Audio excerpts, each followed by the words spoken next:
শাক এইভাবে রান্না করলে এত মজার হয় যে এই রান্নাটা দিয়ে আপনার বাসার বাচ্চা থেকে বড় সবাই ২ থেকে ৩ পেট ভাত শেষ করতে পারবে। এটা এতই মজার ছিল।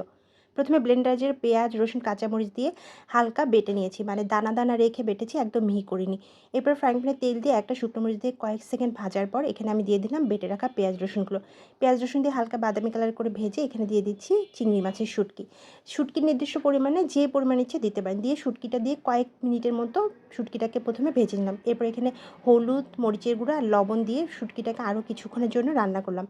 কিছুক্ষণ মসলার সাথে শুঁটকিটা রান্না করার পর এখানে দিয়ে দিলাম মিষ্টি কুমড়া আর দিয়ে দিচ্ছি পুঁই শাক।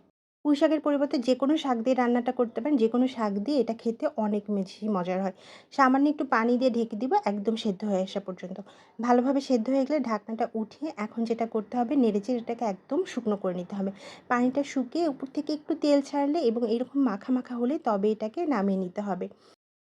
এইভাবে রান্না করার কারণে এই তরকারিটা এত বেশি মজার ছিল, আমি যেদিন এটা বাসায় রান্না করেছি আমাদের আর অন্য কোনো তরকারি ধরতে হয়নি। শুধুমাত্র এটা দিয়ে আমরা ভাত খেয়ে শেষ করেছি।